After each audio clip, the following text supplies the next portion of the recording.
मापू मित्र मंडळ आणि श्रद्धा सबरी भजन ह्यांचं सर्वप्रथम आभार आणि त्यांचं सामाजिक कार्य खूप चांगलं आहे. मापू मित्र मंडळ श्रद्धा शबुरी भजन तारदेव मधील एक प्रख्यात असे हे मंडळ आहे. या ठिकाणी नेहमीच सामाजिक क्रीडा अनेक क्षेत्रामध्ये हे मंडळ कार्यरत असतं. आता सध्या यांच्या इकडे रक्तदानाचा मोठा कार्यक्रम सुरू आहे. पुढील आठवड्यावर देखील असेच वेगवेगळे लोकांच्या उपयोगी, विद्यार्थ्यांच्या उपयोगी, लहान मुलांच्या उपयोगी अशा कार्यक्रमाचं आयोजन या ठिकाणी करण्यात आलेलं आहे. आपल्यासोबत मंडळाचे अध्यक्ष दत्ता सकपाळ आहेत. आपण त्यांची प्रतिक्रिया जाणून घेऊया. काय सांगणार आपण जेव्हा आपला जो उत्सव एक प्रकारे या ठिकाणी सुरू आहे? आम्ही प्रथम तर मापू मित्र मंडळ श्रद्धा सबुरी भजन मंडळ आम्ही 37 वर्षे झाले मला स्थापन होऊन, पण आम्ही वेळोवेळी म्हणजे समाजकार्य, कला क्रीडा क्षेत्रामध्ये आम्ही मुलांना प्रोत्साहन करतो. पहिली आम्ही नृत्य स्पर्धा घेतली असेल तर पहिली आमची नृत्य स्पर्धा भरपूर व्हायची, ती आम्ही करतो. यावेळी आम्ही प्रोग्राम केला. आता खूप 4-5 वर्षाला आम्ही रक्तदान शिबिर करतोय. त्यानंतर आमची नृत्य भजन स्पर्धा होणार आहे 16 ते 17, 17, 18. नंतर मुलांसाठी वक्तृत्व स्पर्धा ही आमच्याकडे जवळजवळ ठाणा, कल्याण इकडनं विद्यार्थी येतात.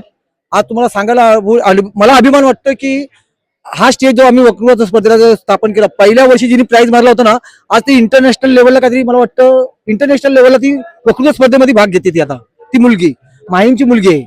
आणि ह्याच्या पहिलेही ज्यांना आम्ही हा स्टेज उपलब्ध करून दिला ना, ते मोठ्या लेवलला गेलेले आहेत. म्हणजे आपल्या थोडक्यात कार्य चांगलं आहे. सुनील सकपाळ देखील आपल्या सोबत आहेत. हे देखील सामाजिक कार्यामध्ये यांचा हातखंडा. आपण त्यांची देखील प्रतिक्रिया जाणून घेऊया. काय सांगणार आपण? आमच्या दरवर्षी आमच्या इथून मापू मित्र मंडळ श्रद्धा सबुरी भजन मंडळाच्या वतीने अनेक उपक्रम राबवले जातात आणि ह्याच्यामध्ये जायफळातील सर्व सभासदांचा तसेच रहिवाशांचा खूप हातभार असतो, सहकार्य असतं. येथील राजकीय नेते तसेच आमचे संस्थापक आमचे दादा आहेत, त्यांचंही खूप आम्हाला मार्गदर्शन लाभतं आणि तुमच्यासारखे सर्व सामाजिक कार्यकर्ते आम्हाला चांगला पाठबळ दिल्यामुळे ही स्पर्धा कायमस्वरूपी आम्ही अशीच पुढे नेऊ. पूर्वी ज्या आपण फाउंडर मेंबर आहेत, पूर्वी ज्या कार्यक्रम सुरू असायचे आणि आताच्या कालांतराने 15, 20, 30 वर्ष झालेले आहेत. आपण या जे बदल झाले या बदलाकडे आपण कसं बघता? नक्कीच एक स्वागतार्ह बदल झालेला आहे ह्या दृष्टीने की आम्ही जो उपक्रम चालू केला किंवा आमचं जे मंडळ सुरू झालं ते एका छोट्या प्रमाणावर होतं, पण त्याचं आता एका विशाल वटवृक्षात रूपांतर झालेलं आहे आणि आम्हाला आनंद आहे. कारण आमची एक पिढी होती, त्या पिढीकडून जो वारसा पुढे गेला तो समर्थपणे पुढची पिढी चालवत आहे.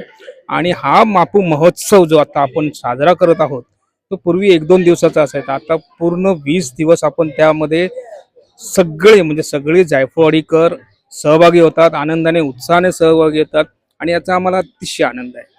आपल्या सोबत संतोष कदम देखील आहे, यांचे देखील आपण मनोगत जाणून घेऊया. काय सांगणार आपण? धन्यवाद. मी तर फक्त एवढंच सांगेन की मापू परिवार हा नेहमीच तत्पर असतो समाजकार्यासाठी आणि इथल्या लोकांना जे स्पर्धक असतात आपले, त्या लोकांना एक नवीन प्लॅटफॉर्म देण्यासाठी हा सदैव तयार असतो आणि त्याच्यासाठी आम्ही कायमस्वरूपी तयार असतो. स्पर्धकांचा उत्साह वाढवण्यासाठी आपण इकडे वेगवेगळे ट्रॉफ्या ठेवलेल्या आहेत, काही पारितोषिक ठेवलेले आहेत. त्या संदर्भात आपण काय बोलणार? पारितोषिक तर एक दुय्यम गोष्ट आहे, परंतु त्यांना प्रोत्साहन देण्यासाठी त्यांना जो सभा मंडप जो आम्ही उपलब्ध करून देतो त्याबद्दल ते आम्ही त्यांचं कृतज्ञ आहोत. त्यांचा सहभाग नेहमीच असतो आणि तो सहभाग वाढावा म्हणून आमचे जे मंडळाचे कार्यरत आहे. मापू मित्र मंडळ पूर्वी एक छोटंसं रोप होतं, वृक्ष झालं आणि आता वटवृक्ष झालेलं आहे.